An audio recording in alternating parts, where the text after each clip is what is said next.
ప్రభు ఆజ్ఞను నెరవేర్చుటకే 7 మార్లు పలికే ఏ కపటము లేకయే శిక్ష తానే మోసి మరణమగునంత ప్రాణమును ధారబోసెను.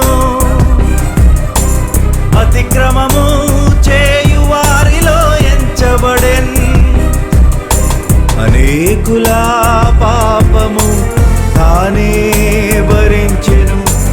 తిరుగబడిన వారిని గూర్చి విజ్ఞాపనము చేసెను.